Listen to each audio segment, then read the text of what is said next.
afternoon, and thank you for attending. Today's a very, very important day.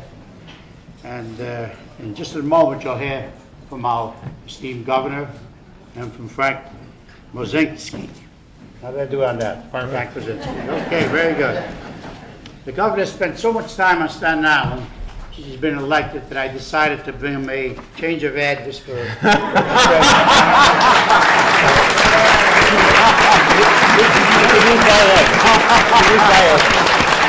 obviously, that's such a Democrat, but in my house. I got 2 vacant bedrooms, so you can have it. You know, we have gone through something which has never happened before in the state of New York. So we weren't really accustomed to what was taking place. But let me tell you that if it wasn't for the governor and for what he did, we wouldn't be in the shape we're in today. When we're not in perfect shape, there's a lot to be done. As I've mentioned many times, it all happened within 6 hours. It's going to take us maybe 6 years to put it all back together again. But that's reality. The governor in the state of New York was by far the first one to respond. He responded to me the next day, and he said to me, Mr. Borough President, he said, we're sending you down the National Guard. And he said, Colonel Richardson will be down there with 500 men to do a search and rescue mission and to help the people of Staten Island. But the governor didn't stop there, because the governor had made 1 or 2 trips here. He was on the ground with his boots. He was down there giving out supplies.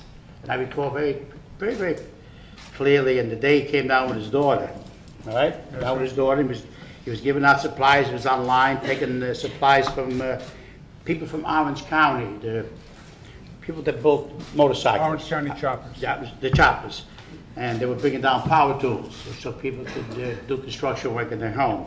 And he was there. And he came down again after that. And then he came to Fort Wadsworth and put material down. It was an example of someone not sitting up in Albany and saying, well, you need this, I'll send it to you, but let me forget about it. He was there making sure that we got what we needed. So we were very fortunate to have him as our governor. There was no question at all. No question.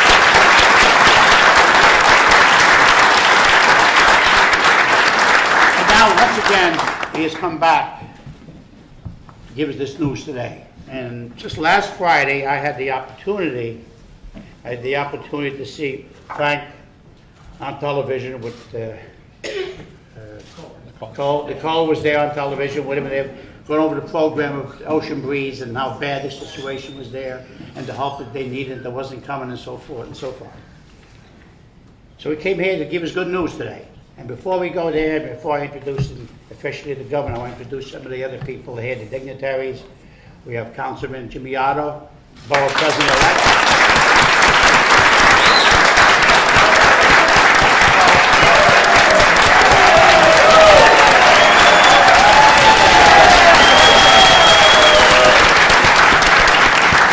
Very good. So in 35 days, if you had any complaints, you bring them to him. Okay.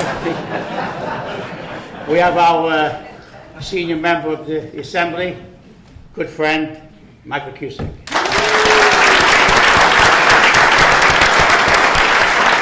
We have his colleague, Nicole Malakakis.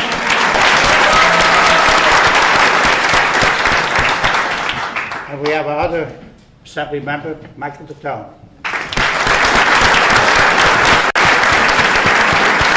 And our Councilwoman, Debbie Rose.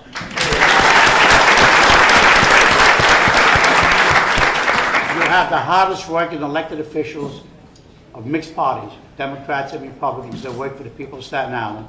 That's why we're in as good a shape as we are in Staten Island. And I thank you all. And I thank each and every one of you for the cooperation you gave me, starting with Matty all the way down to Nicole. I thank you, and God bless you. Now, but now you want to hear from a person that's very important to all of us. That's the governor of New York State. Andrew Cuomo.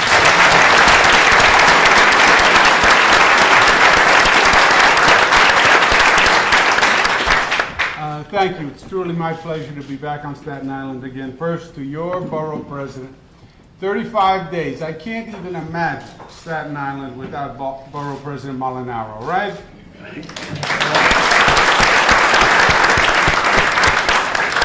Now, he's not going to go far. The borough president and I are going to be a tag team. We want to make sure the new borough president learns and learns the right way. And we're going to keep him in check a little bit. We're going to be a little critics because he's got really big shoes to fill. Borough President Molinaro is the essence of what good government is all about. You know, we're very good.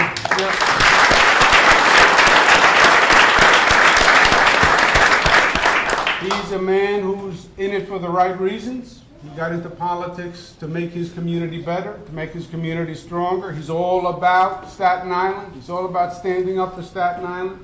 He's never let politics get in the way. It's what's good for Staten Island is what he does. And he's been such a friend to me, and he speaks about the recovery of Sandy. If there was one person who in many ways epitomizes the strength that Staten Island brought, it's Borough President Molinaro. And let's give him another round of applause.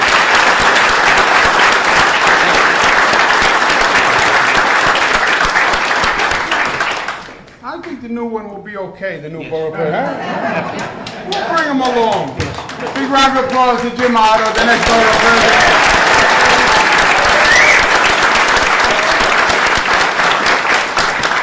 To my colleagues who are here from Albany and state government, it's a pleasure to be with them again. To Congressman Michael Grimm, when we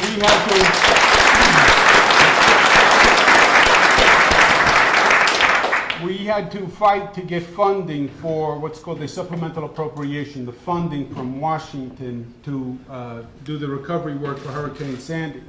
And we were asking for a very large amount of money because there was a lot of damage. So we were asking for about $60 billion for the Hurricane Sandy recovery effort. That was New York, New Jersey, Connecticut a little bit. But it was very hard to get the money from Washington because it's very hard to get anything done in Washington nowadays, in truth.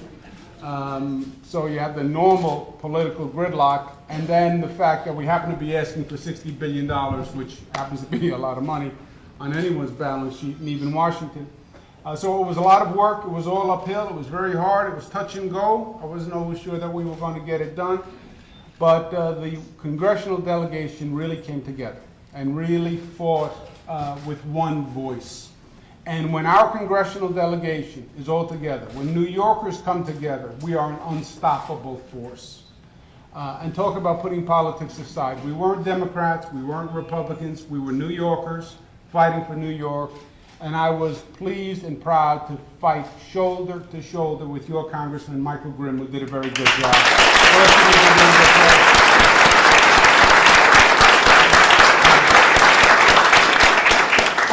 And to Frank Mosinski, that is a name you don't want to mispronounce because they don't call him Big Frank for nothing. I can tell you that. It's not like I'm Small Andrew, but this is really Big Frank. I'll tell you that. Let's give Big Frank a round of applause.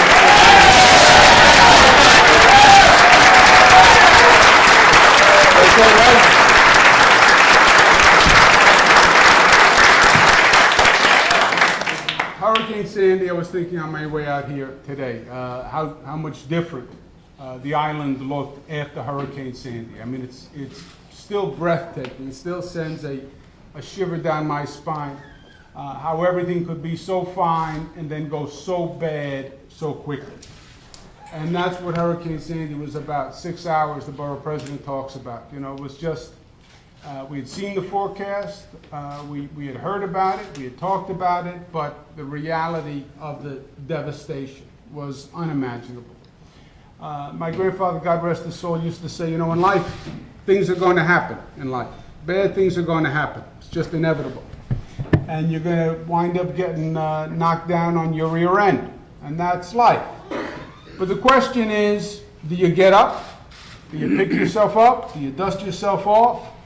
And do you learn from it if there's something to learn? If there's a lesson to learn, did you learn the lesson? There are lessons to learn after Hurricane Sandy. We didn't do anything wrong, but there are lessons to learn. And one of the lessons, in my opinion, is it's not the last time you're going to see an extreme weather situation like we did in Hurricane Sandy. You have more and more extreme weather conditions, not just in New York, all across the country, all across the globe. There is climate change that is going on. We saw now that typhoons, hurricanes, Midwest part of the country. Last week it was the Philippines. I've been governor for 3 years. I've seen about 5 storms that they say are only 100-year storms. There is a change in the weather, and we're getting more and more of these extreme weather patterns over and over. So if we think, well, Hurricane Sandy, that's the last time, that was it, I think we make a terrible mistake. I think we should learn from it. I think we should be prepared for the next extreme weather situation, whatever it is. And I think that we should actually take this opportunity and take the funding that we got and actually make us stronger and more prepared for the next circumstance. I was at LaGuardia Airport yesterday announcing a whole new system for LaGuardia Airport. LaGuardia was basically underwater. Flushing Bay just came up, went all over the runway, went into the electrical system, etc. So we announced we're putting up walls, we're putting up barriers, we're keeping the water out of the airport in the first place, we're putting new drains throughout, we're lifting the whole electrical system. It's going to cost about $40 million. It's a lot of money.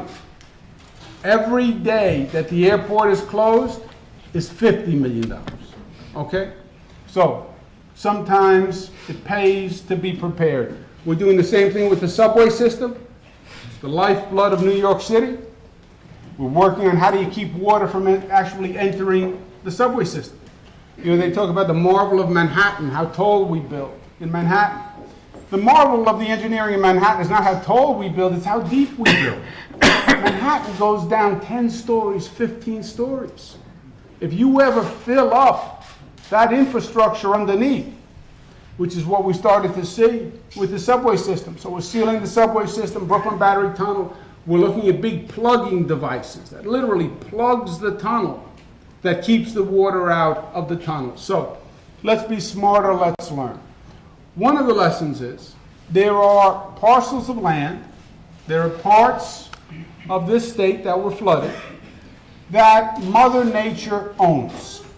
There are parcels along the water that really belong to Mother Nature. Now, she may only come to visit once every couple of years, but when she comes, she reclaims the property that is hers. And many communities have built houses because when the weather is good and there are no storms, it's a beautiful place to be because you're next to the water. By definition, it's a beautiful place to be. On a sunny day, it's a beautiful place to be. But when there's one of these weather circumstances, Mother Nature comes back, she moves right in, and she takes the land back. I can't tell you how many coastal communities I've visited where they say this has been every year for the past 3, 4, 5 years. And people at one point say, enough, enough, I don't want to go through it again. I don't want to go through the trauma, the insecurity of not knowing when it's going to happen. Well, who's going to decide what communities are too close to the water, what communities have experienced too much damage? Our approach was, we're going to leave it to them. We're going to leave it to them. And if a community decides enough is enough and they want to move, we want to be there to help. And if a community says, you know what, we decided we're going to pack up our belongings, we're going to move literally to higher ground, the state will come in, purchase those parcels, and we'll leave them vacant. Passive use, park, but we won't build on those parcels anymore. And that's what today is all about. We have 129 residences in the Ocean Breeze community who have said, enough is enough. We want to find a better location. We want to find a more secure location. And the state wants to help. So we want to be in a position where we will buy out any of those homes at the fair market value before the storm. Before the storm.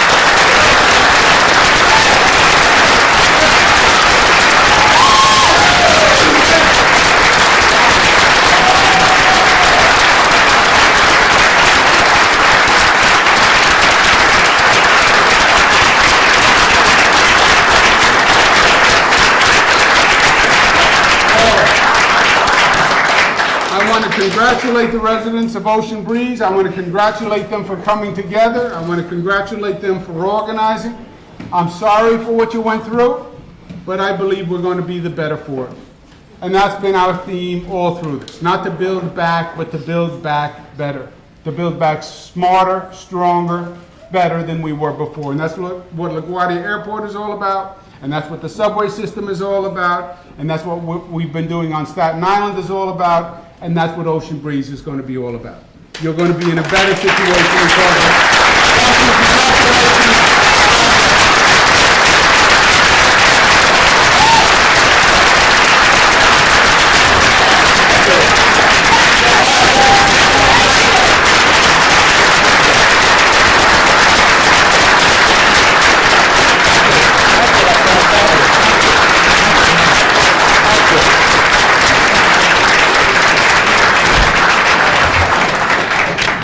It's actually great news, and before I introduce Big Frank, I overlooked two other gentlemen who are in the audience, and that's a good friend and newly elected Steve Matteo, the councilman.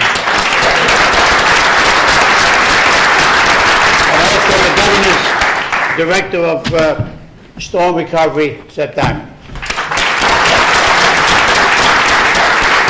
We're all familiar with all the work that he did when he was with the city, and we thank you for that, and we thank you for what you're doing now. Now I'm going to introduce someone that I happened to catch on television Friday with Nicole.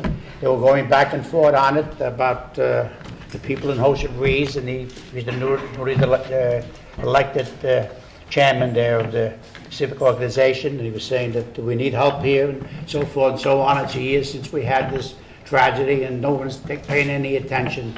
I guess the governor was listening. He said, well, we'll go down there Monday, straighten this right out. That's governor at his best. Our governor should operate, so I ain't afraid of it doing. Thank you. Thank you, Bob.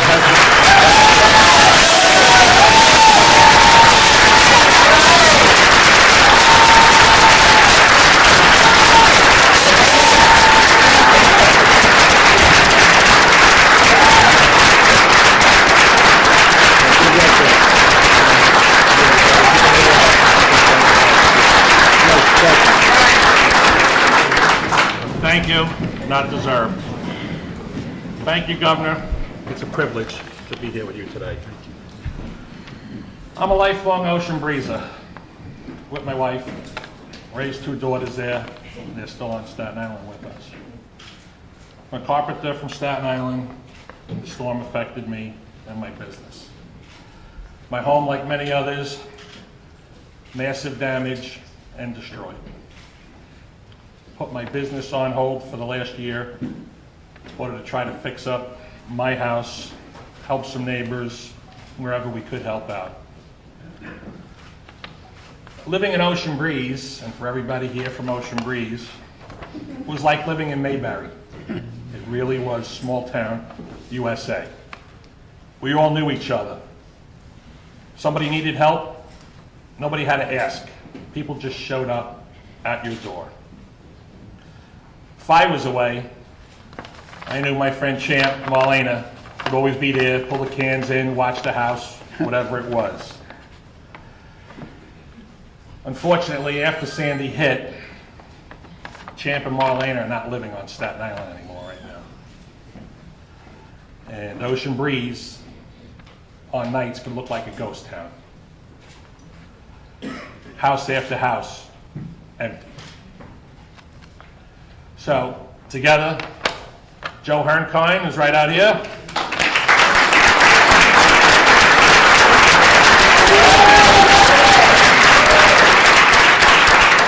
My good friend, Dr. Victor Dolan.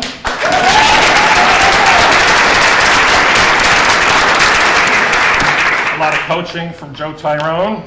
And Carol, our expert map maker, and all around help me on the computer because I have no clue what's going on there. From the Ocean Breeze Buyout Committee. We needed the state to step in, buy us out. We can get on with our lives, and clearly this land is ready to go back to nature. I think that's exactly what the governor is doing here today. Not just announcing the second buyout on Staten Island.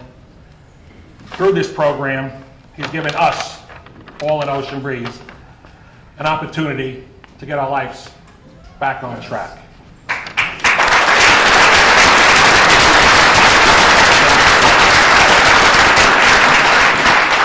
He's also given us the opportunity to give the land back to nature, protect our neighbors. We can move on. Others could worry a lot less about damage from future storms, because there's going to be a really good buffer there. I thank him so much for listening to the people from Ocean Breeze. We spoke, he listened, came through, responded when we needed it most, and we're grateful. I want to thank all of our electeds who got behind us. You all know who you are. We appreciate it so much. To everybody from Ocean Breeze, Congressman Grimm, you were fantastic with that push. To all the folks and all the neighbors, thank you.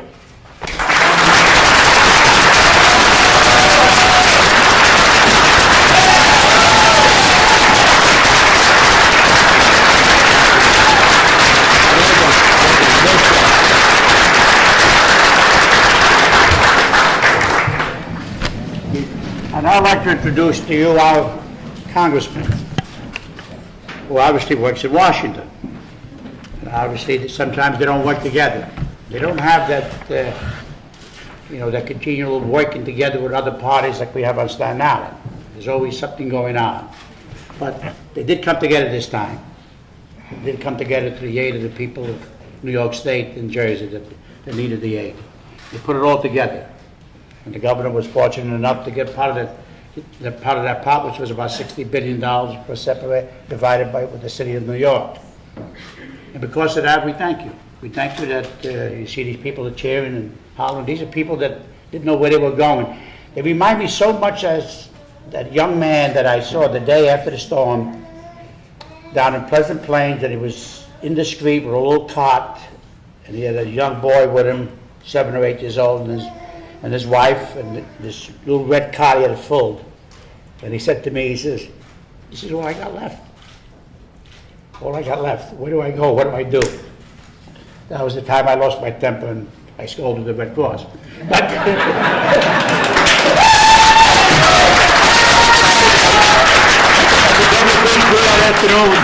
with the National Guard. But that's the help that our people need, and they're getting it today. You can see the joy in their face. I mean, when you think that 25 people lost their homes in those 6 hours, they lost a home, was gone. And that 140 were torn down by the city, and they haven't collected for the land yet. It's outrageous. To me, it's outrageous. It's so simple. Just pay them out. It's simple. They have no home. What are you negotiating? They have no home. Just give them what it was worth. But the government's doing it. I can't see why the city is not doing that. Okay. So I wanted to... Okay. That's my criticism. But anyway, I believe in city government. I can say it. We thank you for what you did for us, the people of Staten Island and people of New York State. Thank you. God bless you.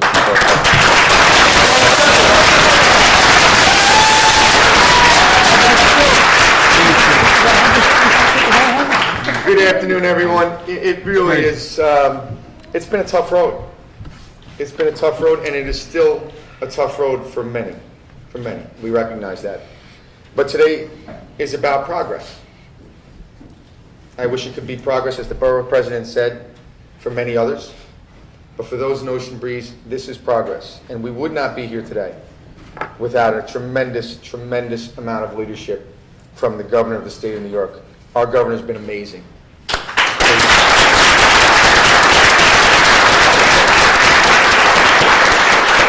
And I would also like to thank and recognize everyone on the governor's staff.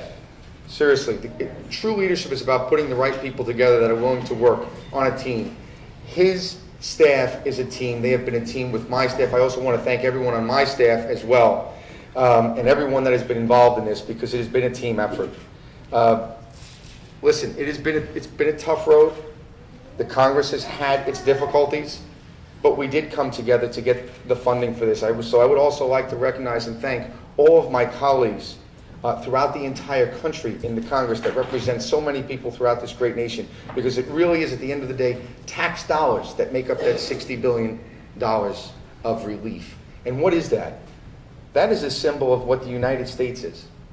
People that might not know each other and from different walks of life, from the East Coast and the West Coast, the North and South, coming together when there's a problem to help each other.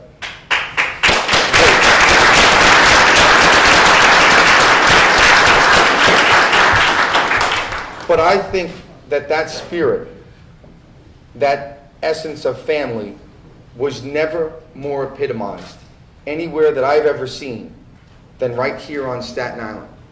So in addition to everyone that's worked specifically on this project and continues to work on other projects to bring relief, I want to give a heartfelt thank you to people like Big Frankie and every other citizen hero that stepped up and did absolutely amazing things day after day after day, taking care of their neighbors when they themselves had nothing.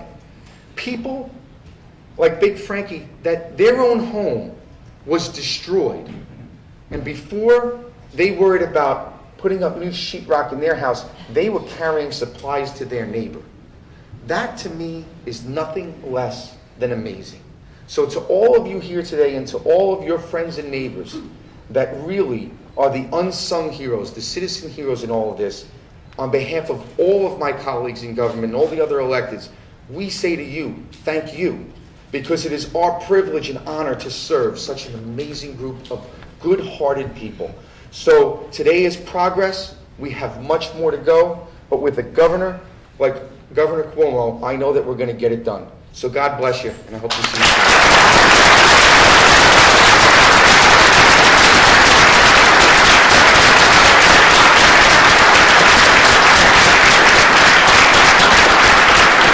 Well, before we break up at the end, I just want to make some brief remarks.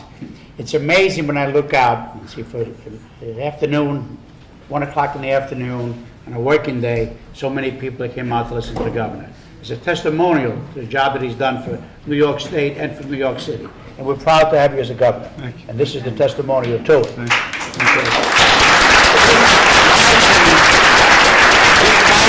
This is government at its best. Government at its best. There's a need. He saw the need. He came and he's fulfilling that need for so many people. And I look at the look at your face there, the people from Ocean Breeze, and I can see the happiness, the relief that you have that someone is concerned and someone is going to do something to help you. So thank you all, and God bless each and every one of you.